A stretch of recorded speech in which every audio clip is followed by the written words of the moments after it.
All right, everyone. Welcome, class, to Classics 160B1. You know it. You love it. You're ready to meet the ancients. I, of course, am your professor, Dr. Rob Steffen, and today we have finally made it to the life of Gaius Julius Caesar, right? And on Monday, I had you watch an asynchronous lecture about Julius Caesar's early years. And today we are going to see what happens once he's kind of gained a foothold in ancient Roman politics and government and the kind of military. And we'll see what happens when he makes his way out of Italy into the region of Gaul. So let's go ahead and turn down the lights, bring down the projector, fire this thing up for lecture 12.2, The Gallic Wars. All right, so here's what we got on the docket for today. We're going to start with a few announcements. We'll do a brief recap of Monday's lecture that I posted asynchronously. Just to give you guys a reminder there, everybody got attendance for that. And it's a little bit weird because you can't go check your grade in the quiz itself. If you check your grade in Monday's quiz, it's going to look like you didn't submit anything, or it's going to look like a 0. But if you go to the grade book, that's where you've gotten your credit. So don't freak out if you haven't seen it. It's there. You've gotten credit for it. So after the rise of Caesar, after he gains the consulship in 59, very shortly after that, he goes out to Gaul. And that will be our main focus for today, kind of what he does when he gets there, why he's doing what he's doing, and why conquering a region on behalf of the Roman state, right? Pisses so many people off. The senators get very upset at this, and they want to lock him up and kill him. And we will see why that's the case. And that puts him in a very precarious position, the fact that everybody hates him after he goes and does this. And he's got to make a decision, and that happens at the site of the Rubicon. And then finally, if we get to it today, my guess is we'll probably talk about this at the beginning of class on Friday. But after Caesar marches back on Rome, he then decides that Rome is not enough, and he's got to go around to basically the entire Mediterranean. And we will hear that story either at the end of today or at the beginning of Friday. So, announcements for today. You guys know the basic ones. Put this thing in speaker view. You can see me. You can see the slides. If you have a question, please go ahead and contact your TA. The big things on the docket here. Your revised research proposal is due this Friday. And what I want to see out of that, all right, I would like to see you basically taking the kind of topic and question that you had in the original first draft and actually starting to have some answers to it, right? I want to see that you've engaged with the sources and texts that you've got in order to be able to start addressing some of those questions, right? So that's going to be the big focus. And what we agreed upon was 750, right? That's kind of the baseline word count for this thing. And honestly, 750 words isn't that much. I know a bunch of people are going to put in the chat, Dr. Rob, you're killing us. 750 words is way too much. There's COVID. How can we write 750 words with COVID going on? It's really not that bad, people. And if you're working in groups, tack on 250 for each additional person after the first one. So that's kind of the basics there. Hopefully you've had a chance to touch base with the Writing Center or the Writing Skills Improvement Program. We can give you some extra credit for that if you do it.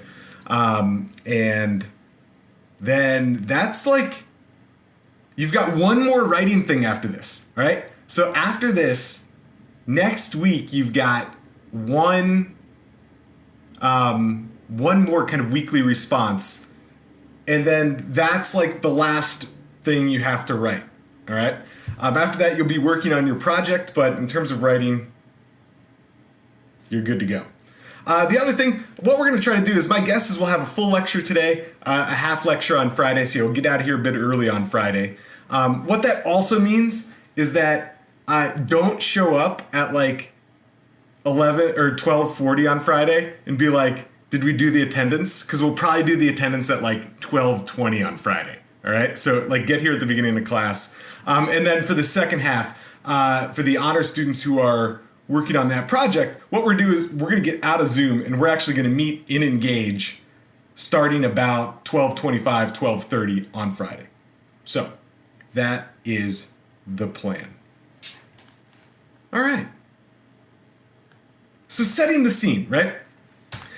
We've talked about this a few times already, right? But it's over the course of like the 3rd and 2nd century where Rome goes from this, right? Not bad. It's not bad. It's got power in the Italian peninsula, but it's like nothing to write home about, right? Over the course of 130 years, right, it goes to this. And that's through the Punic Wars. That's through fighting battles out in Anatolia. It's through a series of wars with Macedon. It's through people like the Attalids bequeathing the kingdom of Pergamon to Rome. So really, it's that time where Rome explodes in terms of power. And so Rome's sitting on top of the world in 133, but there are changes that are going to cause problems, right? There's a huge influx of slaves from winning all those battles. And as a result, agriculture changes, right? So instead of little family farms, you've now got massive style, like plantation style farms. And that displaces those small farmers. They move to the city. They don't always have jobs. Now you got a bunch of unemployed people in the city, and something's got to happen with that. And this leads in to a new kind of social battle between the optimates, the people who are the rich people, kind of like the patricians, and the populares, the people who like fight for the regular people. And we saw that the best known, or at least the early best known of the populares, were these guys, the Gracchi, right? And we saw what they did is they started to basically realize there was a ton of power like lodged in the regular people of Rome. And if they could latch into that, right? If they could grasp on to the regular people and get the support of the regular people, even though they were just the tribunes of the plebs, they could become just as powerful, if not more, as a Roman consul. And so Tiberius, right, takes that legislation, he bypasses the Senate, and he takes it straight to the people of Rome. Now, both of the Gracchi kind of do this strategy of taking legislation straight to the people, and they both end up dead for their efforts, right? And we talked about that kind of debate. Like, are these like heroes of the common man, or are these people who have just found a new way to get power for themselves? Then what we saw the kind of next iteration of this, right? And this was rather than just kind of using popular strategies to try to gain power, we're actually seeing Roman generals, Roman consuls, using Roman armies to go fight other Romans, right? This is bad. This is the first of the kind of civil wars in Rome. And on one side, we've got the leader of the populares, this guy Marius, and what he's known for is reforming the army, right? He's getting rid of that land requirement. He's paying for armor and weapons. He's giving people retirement benefits like land grants and citizenship. And as a result, people like this stuff. This guy's elected consul 7 times in a row. And on the one hand, you might argue, well, that's fantastic. Look at all this stability in the Roman world, right? The same guy ruling, things must be nice and peaceful and stable. On the other hand, you might look at it and be like, this is looking an awful lot like a king ruling, right? We are very far away from this idea of having power change hands every single year and having different people rule and always having 2 people rule at the same time. You don't hear a lot about the consuls ruling with Marius because he was so powerful that even though there were 2 of them, he just kind of made all the decisions anyway. And on the other side of things, you got this guy, Lucius Cornelius Sulla, and he is the leader associated with the optimates, right, the rich. And Sulla actually worked under Marius and started taking like credit for his military victories. And then they started going head to head. There was a big battle for which one of these guys got the very important command against this guy Mithridates VI of Pontus. And this is way out east in modern day Turkey. But Roman rulers had figured out that the way to riches and the way to power and the way to prestige, right, was through military victories. And so both of them wanted the command against Mithridates. And Marius actually tries to get it by marching his army on the city of Rome. Sulla is able to actually get his command out first, but then he's got to use his army to march back on Rome. So Marius does this in 87. Sulla ends up doing it a year later. And when Sulla gets back, he ends up winning this battle right outside the gates of Rome. I mean, imagine this, right? Imagine a Roman army taking, like the Roman general taking his giant Roman army, who's just gotten done kicking butt all over modern day Turkey, bringing it back to the city walls of Rome and starting to wage war against other Romans right there. And when he finishes, what he does is he comes up with this list. These are known as the proscriptions. And it's a list of all his political enemies. And these enemies become officially considered like enemies of the state of Rome. It's called the Senatus Consultum Ultimum. And what this means is that any Roman citizen is allowed, nay, obligated, to do them harm, right? So if your name's on that list, like you could be walking to go get like some olive oil and a glass of wine, and somebody could just come kill you, and it would be totally fine. And then these lists grow. So it starts out with like a few hundred people, and then all of a sudden you got thousands of people on these lists, and people start tattling on their neighbors, and they're like, I saw like whoever it was, like what's a good Roman name? I saw Gaius over there, and Gaius was talking about how awesome Marius was, and then all of a sudden Gaius's name gets on the list, and then all of a sudden Gaius gets killed, and then all of a sudden the guy who like put his name on the list gets all of Gaius's land, right? Now Gaius is just a made up thing, but you can imagine how that might work and how it must have been an insane time to be in Rome. And Sulla follows this up by proclaiming himself dictator for life, right? We have gotten very, very far away from like the original republic, right? Where the whole ideology was no kings. Now we've got somebody proclaiming themselves dictator for life. And what ends up happening is he serves as dictator for a couple years. And then this is the most bizarre thing. He retires. Sulla just retires. And nobody really saw this coming. You assume he would just be dictator for life. But eventually he retires, he moves to the south, and that's it for his time in politics. And this is his favorite kind of, or his famous kind of epitaph here, right? His grave, inscription. No friend ever served me, and no enemy ever wronged me, whom I have not repaid in full, right? So very generous to his friends, very harsh to his enemies. Okay, so that is the first set of civil wars in Rome. We got Marius and Sulla using their Roman armies to go fight other Romans. Things are not great. Okay, now when it comes to Caesar, right, if you watched the lecture, you saw this on there. But it's important to get a sense for Roman naming conventions. This sounds super boring, and it might be boring. Apologies if that's the case. But it's useful when you're looking at a Roman name to know what's going on. And it's really important with Caesar because there's a part of that name that ends up being very important for how he situates himself within Rome. And so his official name is Gaius Julius Caesar. And that's composed of 3 parts. And it kind of sounds like a first name, middle name, last name like we have in America sometimes today, right?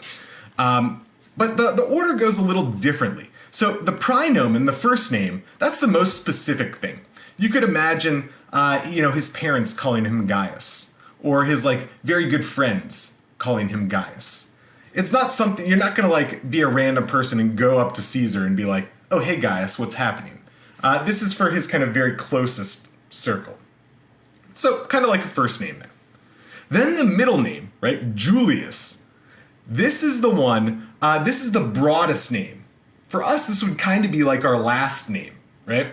But this is the broadest in nature, and we don't have something even really equivalent to it in the way we do things today. It's almost broader than a last name. So this is like the giant group of people, or the clan to which he belongs. And so for him, this is the Julii, the plural of Julius. And you'll see with Lucius Cornelius Sulla, right? He was part of the Cornelii, another very ancient and well-respected clan within Rome. Now, the reason this is so important is that the Julii, the place that this name comes from is from Iulus, right? Iulus. Iulus. That's how you pronounce it, kind of, sort of. And Iulus was the son of Aeneas. And if you remember way back to our founding of Rome story, right? Iulus was the son of Aeneas. Aeneas was the son of Anchises. Anchises was the guy who made out with Aphrodite. And then Aphrodite bore Aeneas, who then bore Iulus, who then blah, blah, blah, blah, blah, got to Romulus and Remus, blah, blah, blah, blah, blah, blah, blah. Eventually, you get to Julius Caesar. So Caesar is going to play upon this, right? This connection way, way back 1,000+ years, saying that he stems from the gods themselves. And we will see that play out. And then Caesar itself is the specific branch within the Julii family. That's kind of probably closest to our last name here. We don't really have a clan name like Julius in America. So, Gaius Julius Caesar. Okay, now in the early days, Caesar actually ended up on the prescription lists of Sulla, right? Those lists that Sulla was making. Caesar's related to Marius. He's a nephew of Marius. And so Sulla had Caesar's name on the list. Caesar could have been killed. And he actually has to leave Rome for a while to let things kind of blow over until it's safe to come back. And eventually, the family of Caesar is able to kind of cobble enough money together to pay the bribes, to get his name off the list, and he does return. And a much later historian puts up this quote, right? So this is hundreds of years later. Probably was never said at the time. But what he's trying to get across here is the idea that Sulla knew, right, from very early on, that Caesar was going to be a big deal. And the quote goes "Take him then, my masters, since you must have it so. But know this, that he whose life you so much desire will one day be the overthrow of the part of the nobles, whose cause you have sustained with me. For in this one Caesar you will find many a Marius," right? The idea that Caesar will be many times more powerful than Marius, who already marched his army on Rome on behalf of the populares.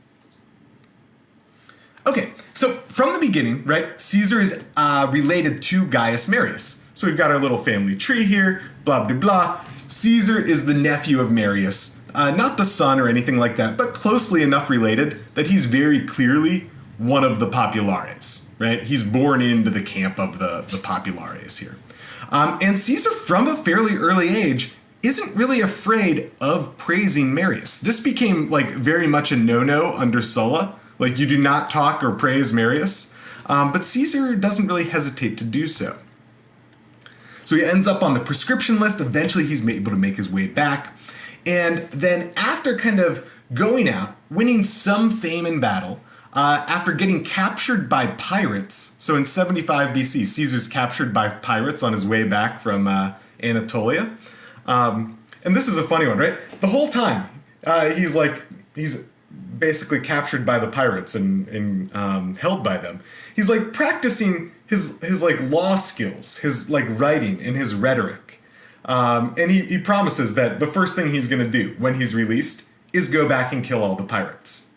And he does go kill all the pirates. It's kind of amazing. But after this event, he ends up making his way into the political realm in Rome. And remember, this whole thing is called the Cursus Honorum, or the Route of Honors, or the Course of Honors, something along those lines. And at the bottom, you become first what's known as quaestor, right? Now, the quaestor sounds very boring. You're like a financial administrator within the larger Roman government. But what ends up happening is that in that position, as quaestor, he's able to make connections with other very wealthy people in Rome. So question in the chat, doesn't he sing to them and make them raise his ransom money more because he thought he was worth more? Or is that a myth? So that's a great question, Olivia. And it's all kind of sorta a myth. if that makes sense. Like, this is another thing that Roman historians 100, 200 years later are telling that story. And they probably don't really know because they weren't there with Caesar, right? But it's one of the things that crops up about him, that story that you're saying, that he like asks them to raise the bounty because he's going to be so valuable. So good. So as quaestor, right, he's dealing with financial affairs, and he becomes friends with this guy Crassus, Marcus Licinius Crassus. And Crassus is known as like the richest dude in Rome, right? Caesar's going to be known as a guy who's like very powerful. Crassus is all about the money. And that's going to become very important later on. Now, also in this position, he ends up holding a funeral for his wife. So his wife, Julia, dies. And she was part of the kind of family of Populares. And he holds this big procession for her. And this is weird for two things. One, the Optimates were in power. So they're like, why are you holding a giant parade for the Populares? And two, like, it's a giant parade for a woman, which also was very strange in ancient Rome. But Caesar, nonetheless, is like very forcefully proclaiming his kind of siding with the people of Rome. In the aftermath of the death of his wife, he takes a new wife. And it's the daughter of this guy over here. This guy known as Pompey, and eventually Pompey the Great. And Pompey is another powerful leader. He's a little bit older than Caesar, and he kind of makes his name as an amazing military general, right? If Crassus is known for being really, really rich, Pompey is known for kicking butt in battle, all right? So one of the things he does is he clears the Mediterranean of pirates after Caesar's thing, right? He goes through, and over the course of like less than a year, he clears all the Mediterranean of pirates. They're all gone. And he uses that command to actually get Rome into a bunch of other places, because his command was like technically like all like the Mediterranean plus like 50 miles inland. And so he's able to get Rome into different areas that they weren't into before. And Caesar sees Pompey and he's like, all right, Crassus, that guy's really rich. And Pompey, that guy's got tons of prestige from battle. These seem like good allies. And so this marriage to Pompey's daughter starts a very important alliance here. Okay, now, Caesar ends up continuing to move up this ladder here, right? So after quaestor, who's like dealing with the finances, he becomes aedile. And as aedile, what he's in charge of is basically public works and public games. And this is a super important position. I mean, think about it. If you're in charge of like public infrastructure and like public spectacles, you have the ability to get really popular, right? And Caesar sees this and he goes for it, right? So he starts rebuilding all these roads. Again, we've got the Via Appia here. And he starts throwing games. And in the past, right, they'd have like a day of games, and maybe there are 30 gladiatorial contests over the course of a week. Caesar's like, well, I have 30 when we can have 300, right? And he is going into all kinds of debt in order to put these shows on for the people, right? And he's like, it's worth the cost now in order to gain that support and popularity that I can then use later. So he's getting into all kinds of debt because of this. Now, after aedile, he makes his way up to praetor. And as praetor, this is the first time where you get to actually control an army, and you're kind of in charge of the city when the consul isn't there. So think of it like a vice president or something like that. So here he's holding more games for the people. He's taking on more and more debt, trying to become more and more popular. And the next year, he takes on something that's not on the list, right? So we're looking at the list here. Quaestor, aedile, praetor, consul. You don't need to remember the names of each of those. Do remember consul at the top. But remember that there is kind of a standard way of moving up in the world, the political world of Rome. But Caesar takes on a different title the following year. He gets himself, in a hugely bribed election, he gets himself appointed Pontifex Maximus. And have Have you guys heard like the term Pontifex Maximus anymore? Like it's still a term that's around today. Does anybody know who the Pontifex Maximus is? The Pope. It is the Pope, absolutely. Yes. So the Pope in late antique Rome takes over that title.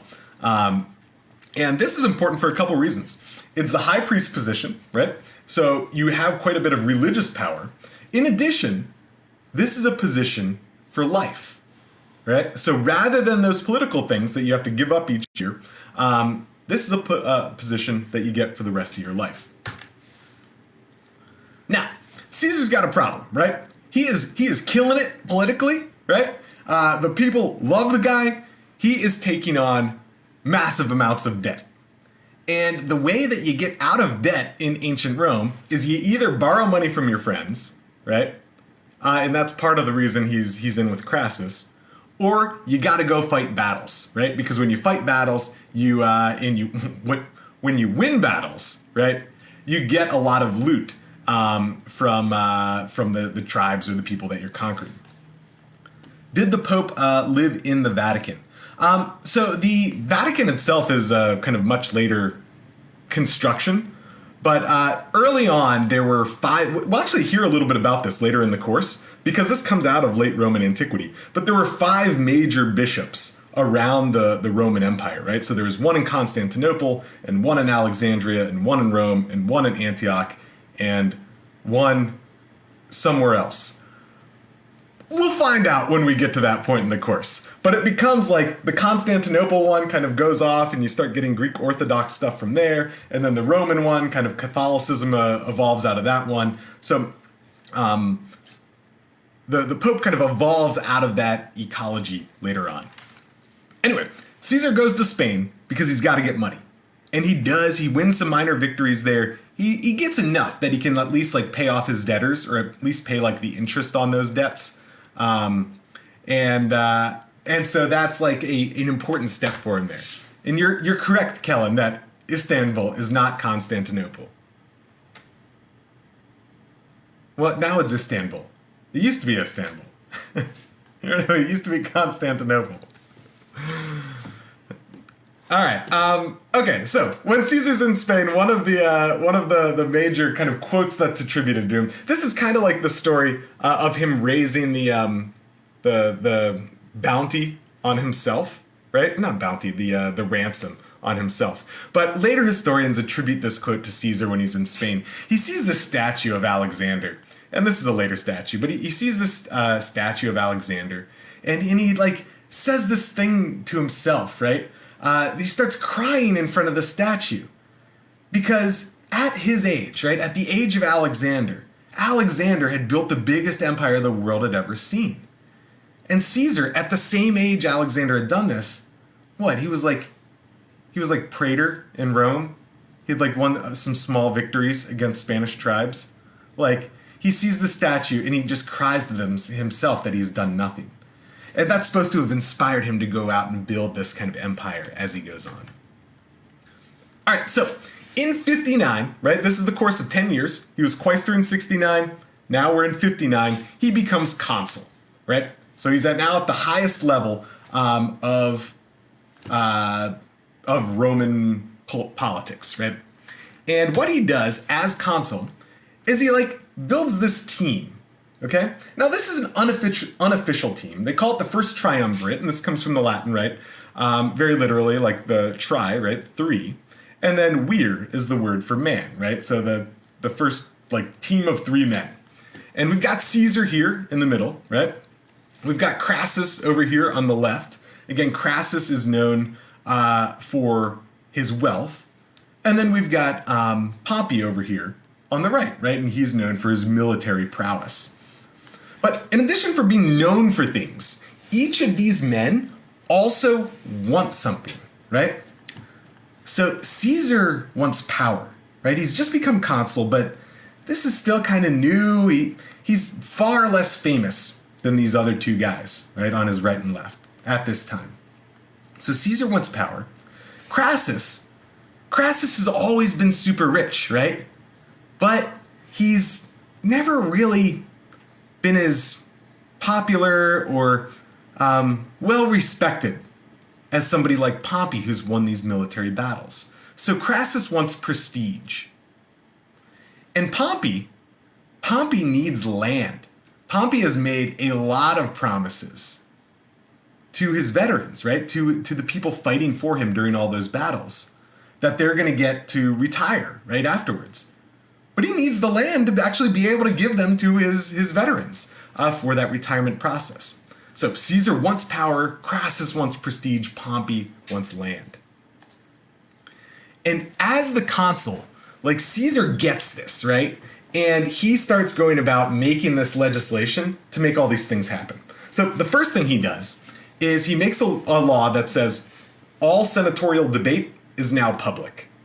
Okay? And think about this. Think about like why he would want to do this. Remember his background. He's one of the populares. He is fighting for the things of the regular people, right? He's not one of the optimates fighting for like the power and prestige of the aristocratic senatorial class, right?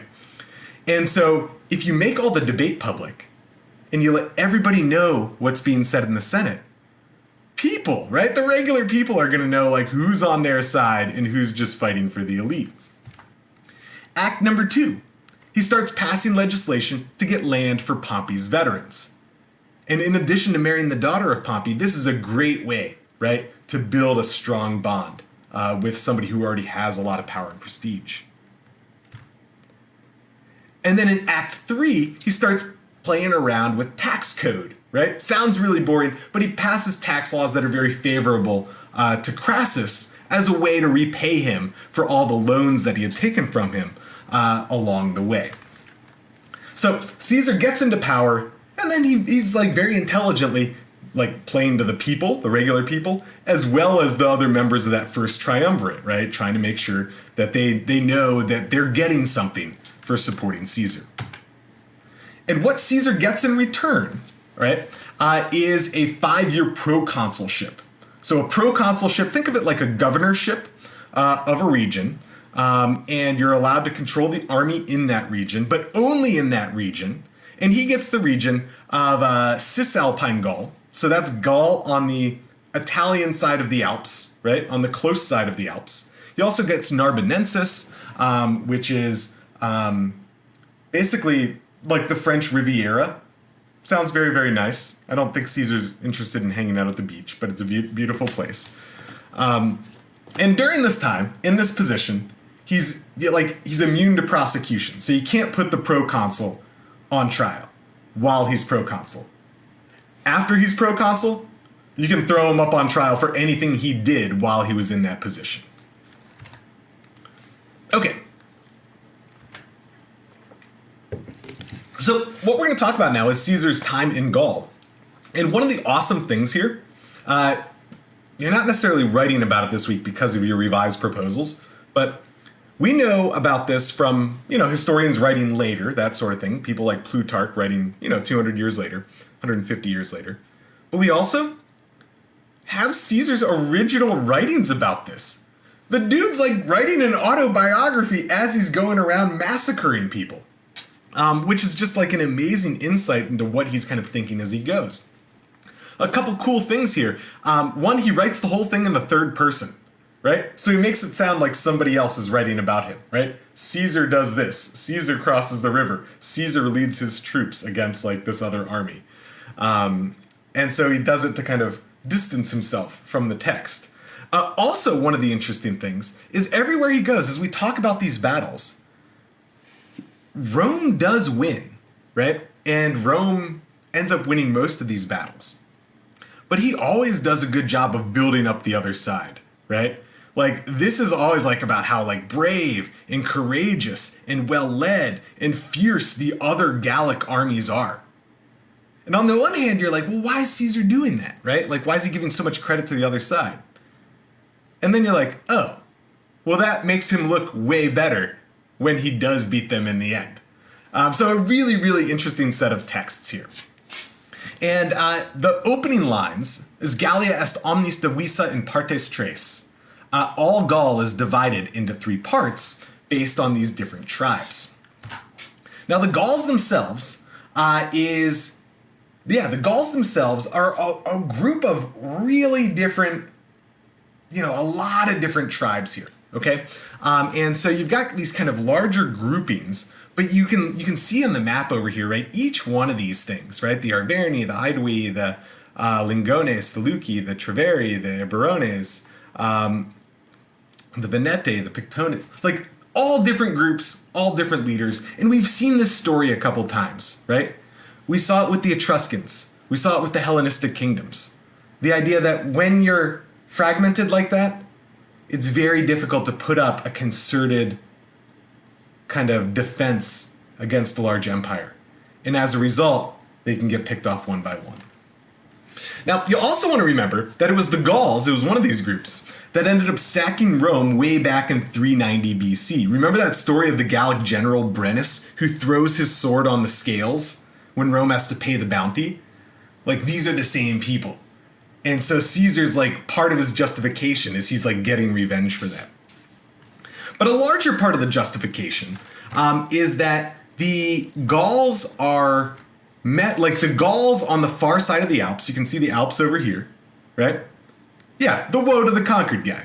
The Alps are right here. And what he's saying is that there are Gauls over here, right, that are messing with Rome's allies on like the close side of the Alps. And he's like, they're messing with the allies. We've got to go take care of that to defend our allies. And for that reason, he goes over into what we'd call Transalpine Gaul, right? The kind of heart of modern day France over here, and starts waging war. So he fights the Helvetii first, and they say that they're like moving into the kind of Roman allied territory because they're being pushed by Germanic tribes. And Caesar says in this first battle that he kills something like 260,000 people, right? So just like, even if the numbers are exaggerated, and surely they are exaggerated, but like, just like start thinking of this sort of scale here. Like, this is a totally bonkers scale. And so they get pushed westward by these Germanic tribes. They start messing with the Roman allies along the coast and along the close side of the Alps. And so Caesar goes and takes them out. And then he keeps going after the Germanic tribes that caused this in the first place. So he goes over, he starts fighting Ariovistus. The KD ratio is crazy for Caesar. I mean, he's doing this with, it's not a small group of Romans, but compared to the size of the armies he's fighting, it's small. Okay, so he starts fighting with the Germans after this, right? And he's able to win battles there against the Germans. He's able to move north, and he starts fighting the Belgae. And the Belgae are known as just incredibly fierce, right? Fighters, and he starts picking them off one by one, not letting them band together. And so after winning these battles, he decides that he's going to do something that no Roman has done before. And he's going to cross the Rhine River, right? And so the Rhine River kind of separates Germany from France. And it's 300 feet wide. It's huge. And in something like 10 days, he's able to build a 300-foot-long bridge, 30 feet deep, and march his army across the bridge into Germania, right, into Germany. And this is the first time we see his skill, not just like as a military general, but like an organizer of people and kind of a leader of infrastructure construction, right? The ability to build a bridge like this is just amazing. And so what he ends up doing is going over there and for a couple days, right, a couple weeks, fighting with Germans on that side of the river. And so he wanted to do this in large part, not because he was going to stay there, not because he was going to incorporate Germany as a province, simply because no Roman had ever done this before. And once he starts thinking of this, he's like, oh man, this was awesome, right? Like doing things no Roman had ever done before. Let's go cross over somewhere else. So the next stop is Britain, right? The island of Britain, and of Great Britain, right? And so no Roman general had ever crossed the English Channel to go fight over there. And Caesar says, hey, those British, they're helping the Celts in their rebellion against us. And so, yeah, they're aiding the Celts, which means they need to be taken care of. he sends a bunch of ships over. The first time he does this, the Romans get wrecked pretty bad. Like, they were not really ready for it. The landing was kind of a disaster. The Romans get killed. He waits around a year and he does it again. Here's my little Lego reconstruction of this. The second invasion of Britain by Caesar is like the largest naval landfall until like D-Day in World War II in terms of the sheer number of ships. Something like 800 ships he's able to take over and land on the shores of Brittany. But he does the kind of same thing he did in Germany, where the idea is that he like goes around, he fights for a while, he gets a few of the leaders to sign some treaties to say they're allied with Rome, and what this allows Caesar to do is like chalk up a victory, right? First Roman general to like conquer Britain. Now, mind you, in no way is Britain conquered, right? This is like a couple small treaties with a couple small tribes and some nice sounding language. But Caesar in his mind, right, is saying like, I am the conqueror of Britain, I am the conqueror of Germany, I'm the first Roman to do all these things. I'm the conqueror of Gaul. Now, Pompey, while Caesar's doing this, Pompey starts getting scared. He's like, Caesar is way out of control. Like, we gave him control of Gaul on like the close side of the Alps, and this guy is like all the way up in freaking Britain? Killing people up there? This is too much, right? He is acting like a king. And so Pompey's starting to build legislation against Caesar. One of the big things is he builds this in like a kind of anti-bribery legislation and then makes it retroactive because the way Caesar got elected to all this stuff was by bribing everybody. So Caesar's lost this kind of close ally he once had, and Pompey's now allying himself with those optimates in the Senate who really don't like Caesar. Now, at this point in time, the Gauls have been getting their butt kicked for quite a number of years, right? And in large part, this has happened because they haven't been able to build a consistent or a coherent defense against the Romans. Let me go ahead and let's do the attendance real quick, and then we'll talk about the final battle against the Gauls. Okay, so attendance for today, April 7th, I believe, quiz number 29. Remember, don't go back and do the last quiz, which was from Monday. Do April 7th's, and the answer should be blue, all right?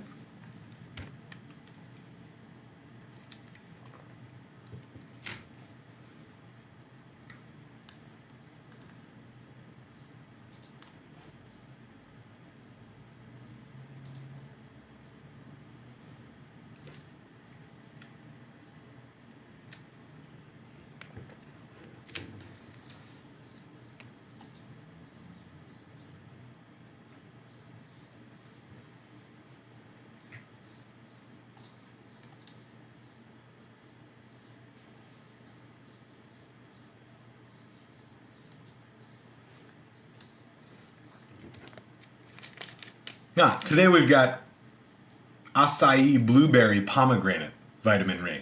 Very hydrating, very hydrating. Not as good as the lemonade one, but still pretty good. All right, so go ahead and put in blue, and then let's go back and find our guy Vercingetorix here, right? So Vercingetorix is the leader of one of the local tribes known as the Arverni, right? And this is taking place in central Gaul, right? Think like more or less in the middle of modern day France. And so Caesar gathers up his army and he starts kind of going against Vercingetorix at the site of Alesia, right? So the Gauls have these little like hilltop fortresses. So the Gauls are holed up in this hilltop fortress, and Caesar starts surrounding the city. Now, Vercingetorix has gone a little bit above and beyond what other leaders have done, and he's tried to build a coalition of tribes. So it's not just the Arverni, but it's some of the other local tribes as well. Finally, they're getting together a coherent defense. Quiz time frame has ended. Let's see. Yeah, Lauren, get in touch with your TA if that. Send them like a quick message. It should still be good until 12:50, but if it's not, I can look at that. Anyway, with this, what Caesar does here, very similar to building that bridge across the Rhine River, he also goes to like large-scale building projects. And what ends up happening here is he builds a wall about 10 miles long. A 10-mile long wall. This is a long wall for like having no electricity or like power machinery or anything like that around the hilltop fortress. And the goal here is that nobody can basically get out to go get food. And then on the inside of the wall, right, the Romans have this kind of Valum fossa strategy of defenses where they like dig these pits with spikes in them. They have spikes sticking out. In order to actually get to the wall, you have to go down into this like pit. Sometimes that's filled with water, and then up a really, really steep embankment just to get to the wall itself.